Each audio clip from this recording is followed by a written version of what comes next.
Salve, irmãos, com a paz do Senhor. Bom dia a todos que estão aqui, aos que estão em casa, assistindo pela internet. Muito alegre de estarmos novamente compartilhando, da palavra do Senhor. E Deus é bom, muito bom, o tempo todo Deus é bom. Já cheguei aqui falando com a irmã sobre filhos, aí a pastora faz a oração sobre filhos. E 1 Samuel 8, que é o nosso estudo de hoje, fala sobre filhos. Então, realmente, Deus está nesse negócio e Ele quer falar conosco.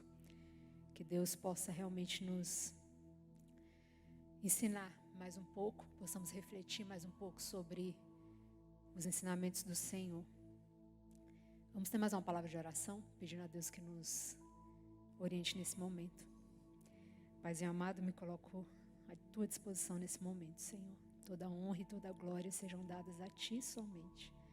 Senhor amado, eu me coloco esvaziada diante de Ti nesse momento, pedindo que o Senhor me encha com a Tua palavra, com a Tua unção, e que da minha boca, Senhor, saia apenas aquilo que o Senhor quiser. Em nome de Jesus. Amém. 1 Samuel 8. Os israelitas pedem um rei. Tendo Samuel envelhecido, constituiu seus filhos por juízes sobre Israel. O primogênito chamava-se Joel e o segundo Abias, e foram juízes em Berseba. Porém seus filhos não andaram pelos caminhos dele, antes se inclinaram à avareza e aceitaram subornos, e perverteram o direito. Então os anciãos todos de Israel se congregaram e vieram a Samuel a Ramá e lhe disseram: Vê, já estás velho e teus filhos não andam pelos teus caminhos.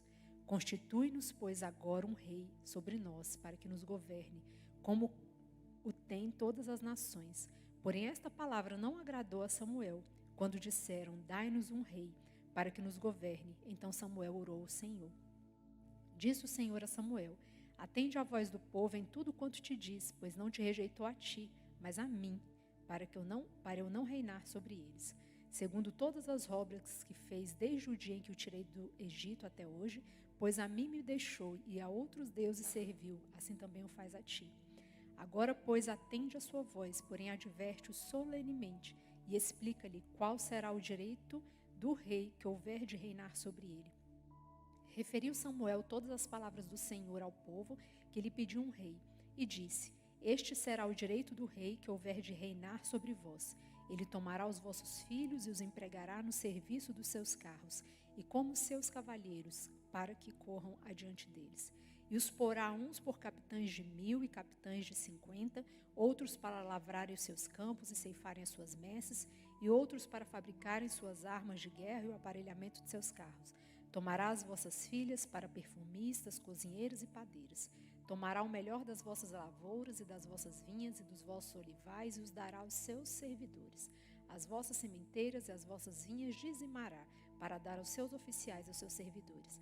Também tomará os vossos servos e as vossas servas e os vossos melhores jovens e os vossos jumentos e os empregará no trabalho. Dizimará o vosso rebanho e vós lhe sereis por servos. Então naquele dia clamareis por causa do vosso rei que houverdes escolhido, mas o Senhor não vos ouvirá naquele dia. Porém o povo não atendeu à voz de Samuel e disse: Não, mas teremos um rei sobre nós, para que sejamos também como todas as nações. O nosso rei poderá governar-nos, sair adiante de nós e fazer as nossas guerras. Ouvindo, pois, Samuel todas as palavras do povo, as repetiu perante o Senhor. Então o Senhor disse a Samuel: Atende a sua voz e estabelece-lhe um rei. Samuel disse aos filhos de Israel: Volte cada um para a sua cidade. O tema que está aqui na minha Bíblia, de 1 Samuel 8, é: Os israelitas pedem um rei. E refletindo sobre todo o capítulo, eu pensei a respeito assim das causas. Você está sentindo uma dor de cabeça muito forte. E você vai lá e toma um analgésico. E a dor de cabeça não passa. E você vai lá no dia seguinte, toma outro analgésico. Às vezes, horas depois, você toma outro analgésico. E aquela dor de cabeça não passa. E os dias vão se passando e você continua com aquela dor de cabeça e vai só tomando um remédio para dor de cabeça. Você está tratando a consequência. mas você não está investigando a causa da sua dor de cabeça. Provavelmente aquela dor de cabeça tem uma outra raiz que precisa ser investigada e precisa ser tratada. Não apenas a dor de cabeça. É como a febre. A febre em si, na maioria das vezes, não é uma doença. Ela está te indicando que alguma coisa está errada. O que isso tem a ver com 1 Samuel 8?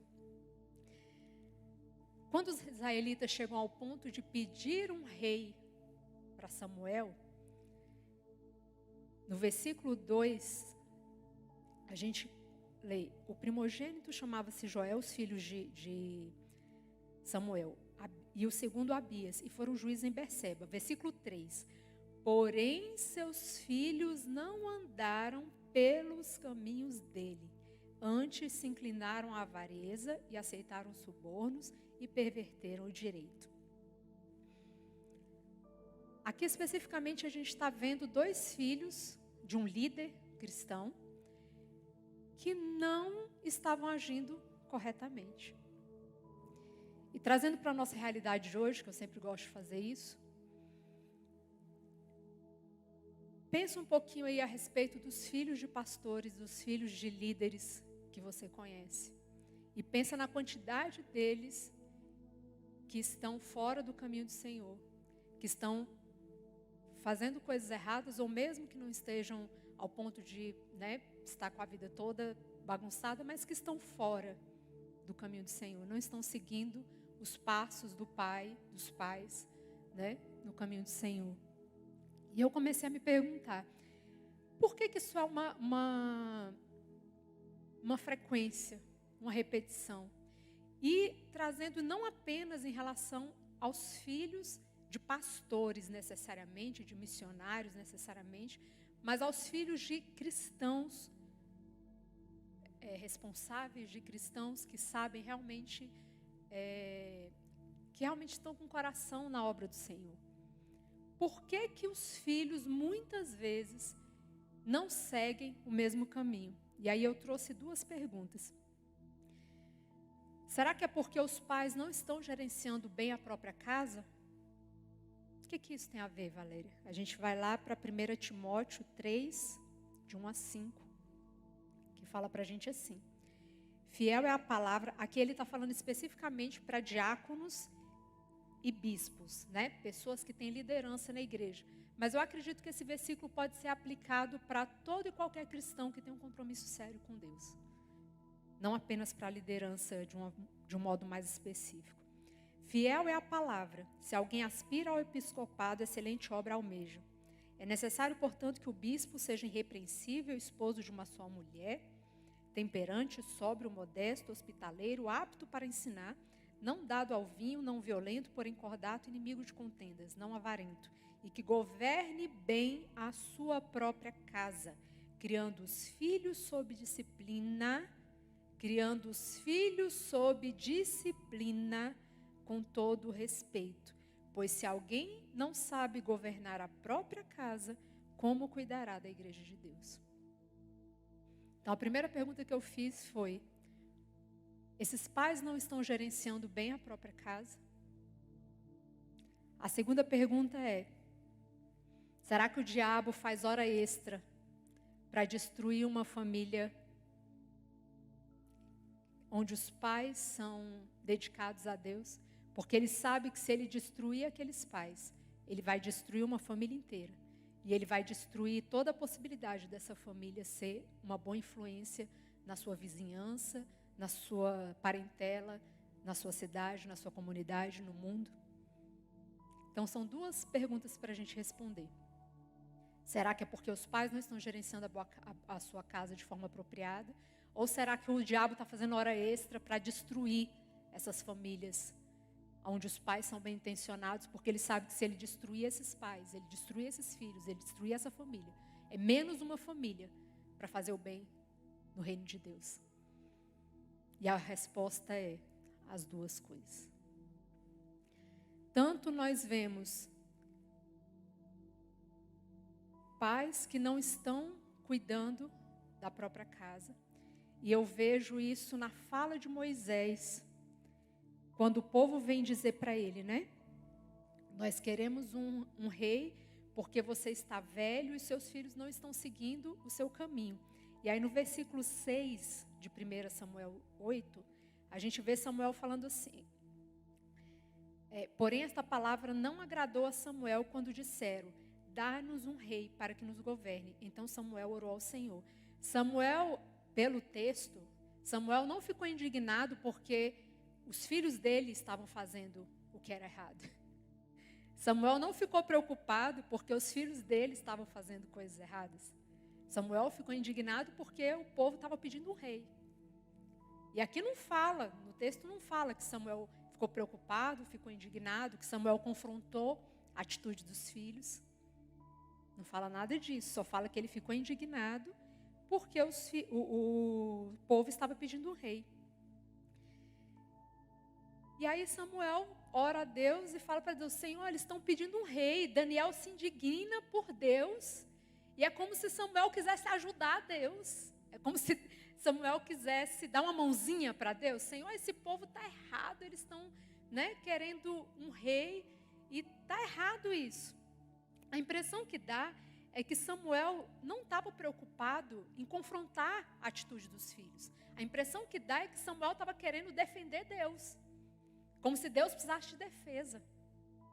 Mas, na verdade, a hierarquia de prioridade na vida de Samuel estava confusa, estava trocada. Porque, pelo que a gente aprende, uma hierarquia de prioridades na nossa vida saudável começa com relacionamento com Deus, acima de qualquer coisa, relacionamento com Deus. Desse relacionamento com Deus vem o nosso relacionamento com nós mesmos. Isso inclui autocuidado, isso inclui autoobservação, isso inclui a gente olhar para dentro de si e a gente ter um bom relacionamento com nós mesmas. Por quê? Ou nós mesmos. Por quê? Porque quem é a pessoa que vai acompanhar você até o último suspiro? Quem é? Você. Você vai acompanhar você. Eu falei isso para meu marido ontem, ele ficou rindo. Eu falei: amor, eu tenho que ter uma boa relação comigo. Eu vou me acompanhar até o fim. Se eu não olhar para mim, se eu não tiver uma boa relação comigo, se eu não gostar da minha presença, eu vou ter problema. Por quê? Porque a pessoa que vai me acompanhar até o final da minha vida, até o meu último suspiro, sou eu. Então a hierarquia começa com relacionamento com Deus, relacionamento comigo mesmo, e aí fica aquela perguntinha, Quantos de nós não gosta da própria presença? Quantos de nós não tem paciência consigo mesmo? Quantos de nós se auto-chicoteia quando faz alguma coisa errada e cobra uma perfeição que muitas vezes você não cobra de um estranho? Fica aí. Então, relacionamento com Deus, relacionamento com nós mesmos, amor e gerenciamento com a família é o terceiro lugar. Depois vem o trabalho, que no caso de Samuel era o cuidado com o povo. Claramente, com esse capítulo 8, a gente vê o quê? Que Samuel inverteu. Ele colocou o trabalho a Deus, o trabalho que ele gerenciava o povo, que ele gerenciava, não é relacionamento com Deus, era o trabalho dele de gerenciar o povo. Ele colocou esse trabalho dele acima do gerenciamento da sua própria casa. Eu não estou dizendo que Samuel era culpado e responsável pelo que os filhos estavam fazendo. Não é isso que eu estou falando. Porque os filhos são adultos, nesse caso, e eles tinham escolha de fazer diferente.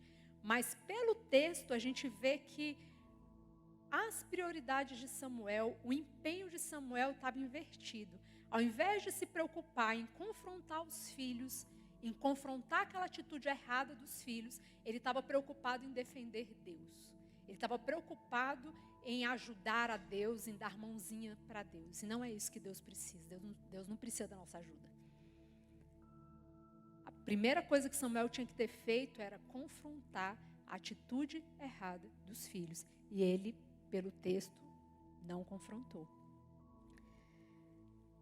E a impressão que dá é que, por causa dessa inversão de valores que Samuel fez, ele prejudicou não apenas a família dele, e nada acontece do nada.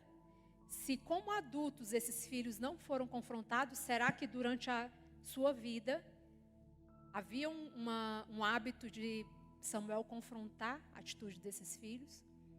Porque o que nós temos visto atualmente, a pastora acabou de orar agora pelos nossos adolescentes, eu tenho 2 em casa, e eu vejo assim que muita gente acha que adolescente é um bicho que nasce aos 12 anos, né?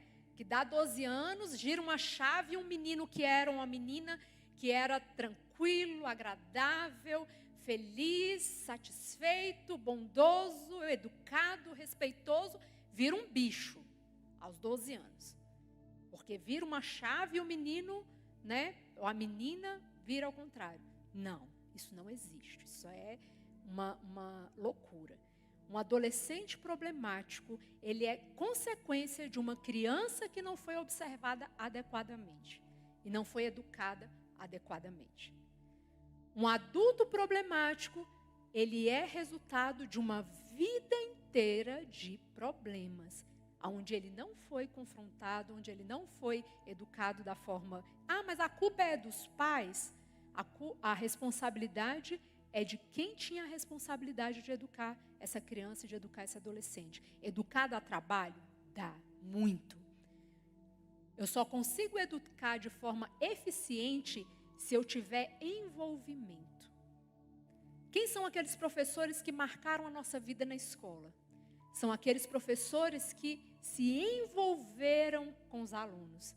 São aqueles professores que olharam para os alunos além do simples aluno, do simples estudante. Ele olhou para o aluno com amor, ele olhou para o aluno como uma vida que ele estava influenciando. Então, educar dá trabalho, sim. Educar precisa de atenção, precisa de envolvimento, precisa de tempo. Quando eu não tinha filha, eu achava que dar tempo de qualidade era melhor do que dar muito tempo. Tipo assim, eu podia dar pouco tempo, mas se fosse de qualidade, está valendo. As duas coisas. Eu preciso dar tempo em quantidade e tempo em qualidade. Porque eu também conheço gente que não trabalha, que passa o dia inteiro com os filhos e que os filhos são mal criados do mesmo jeito. Não adianta nada. Então, para educar os responsáveis, seja o pai, seja a mãe, seja um avô que é o responsável, seja quem tiver essa responsabilidade. E avós só são responsáveis no caso da inexistência dos pais. Porque a responsabilidade de educação é dos pais, não é dos avós.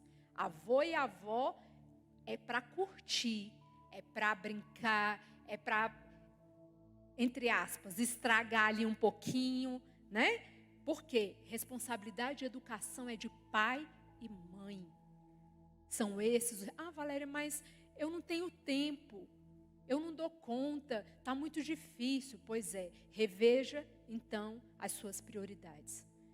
Porque se um filho não é prioridade na vida de um pai e de uma mãe, você com certeza vai ter problema no futuro com essa criança.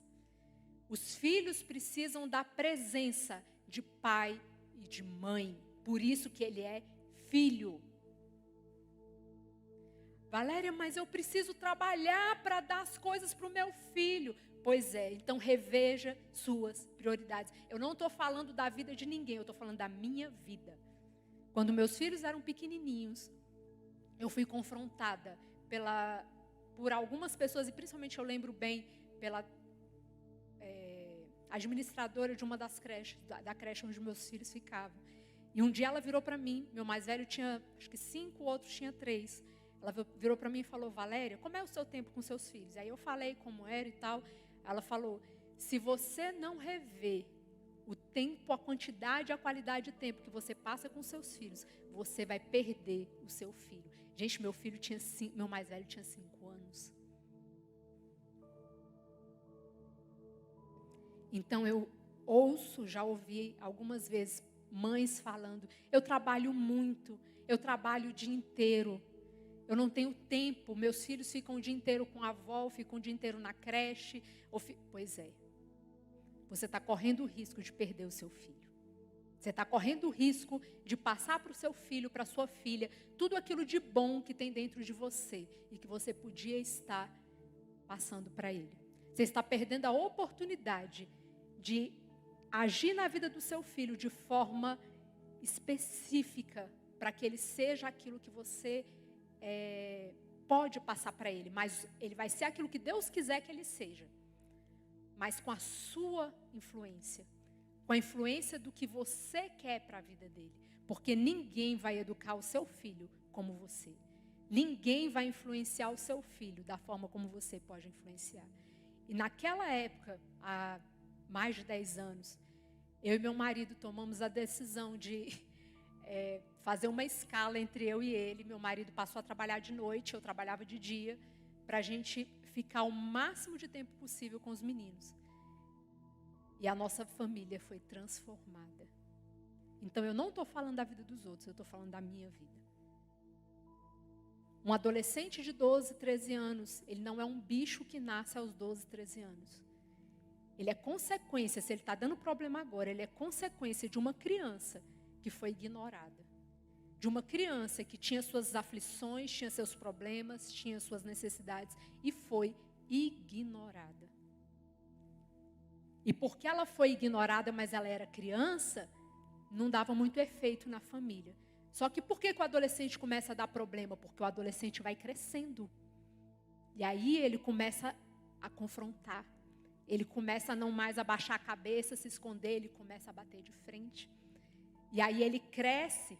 E eu lembro muito bem que desde sempre, pelo tamanho do meu marido é bem alto, eu sempre tive no meu coração, eu falei, eu tenho 2 homens, 2 filhos.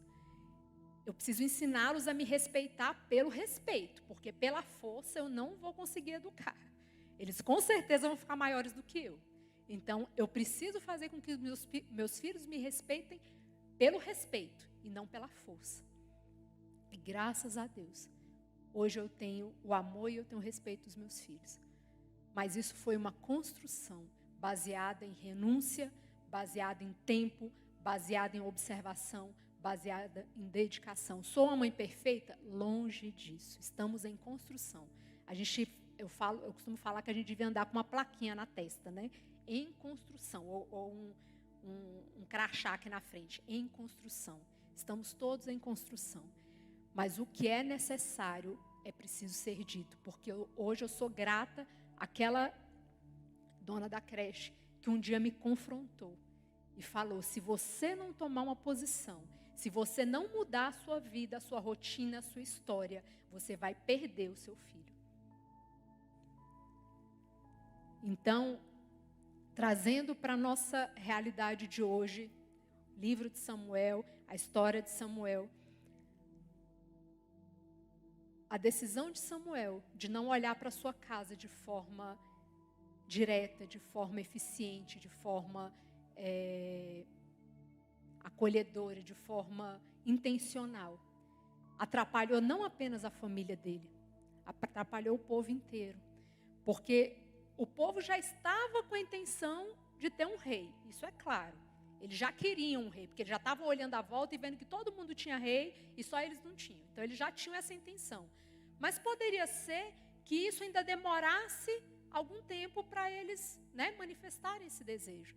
Mas quando eles viram, todo mundo aqui em volta tem rei, e os filhos de Samuel, que vão ser os seus sucessores, estão tudo errado, estão agindo tudo errado, então Samuel, a gente quer um rei também. Porque os seus filhos não dá para assumir o seu papel aqui. Não dá para ser o seu sucessor. Então a gente precisa pensar sobre isso. Você está criando, isso vai para os pais diretamente, para você que um dia vai ser pai, um dia vai ser mãe. Você está criando sucessores ou você está criando herdeiros? Porque herdeiro é aquele que simplesmente vai herdar o que você deixar. Ele não precisa saber administrar, ele não precisa saber resolver, ele não precisa saber a importância do legado que você deixou, da herança que você deixou, ele simplesmente vai receber de mão beijada aquilo que ficou. Agora, sucessor não.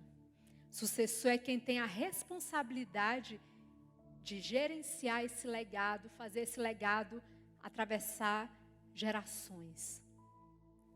O que nós estamos criando? Sucessores ou herdeiros? Samuel criou simplesmente herdeiros.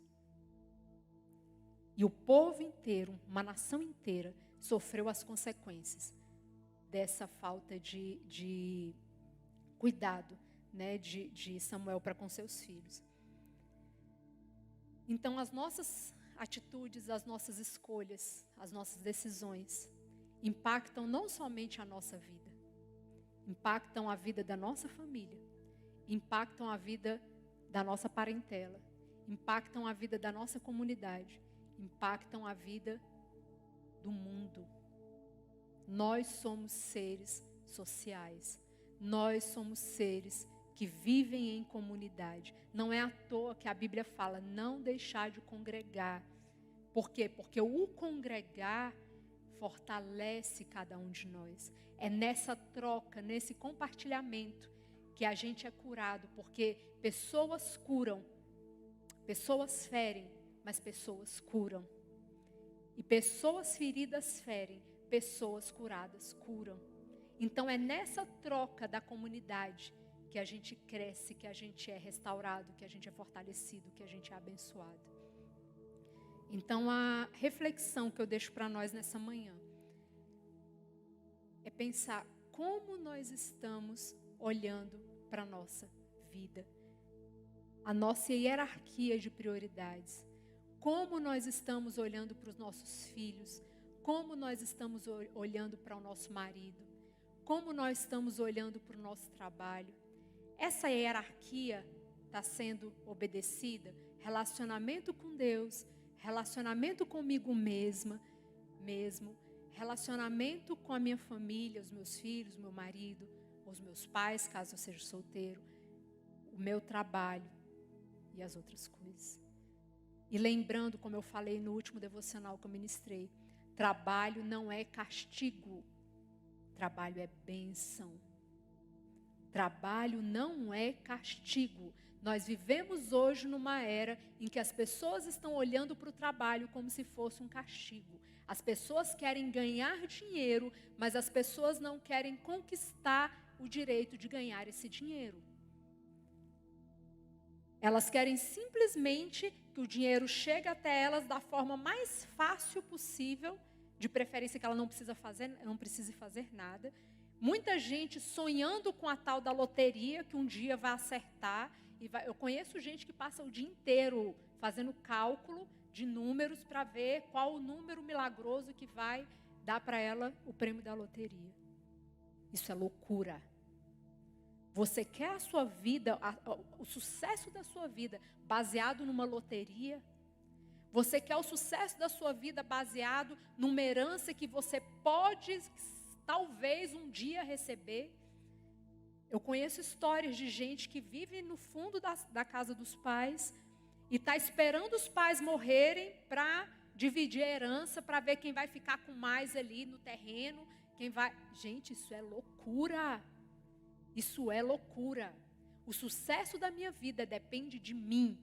O sucesso da sua vida depende de você, do quanto você está disposto a semear, do quanto você está disposto a trabalhar, a se esforçar para que o sucesso venha.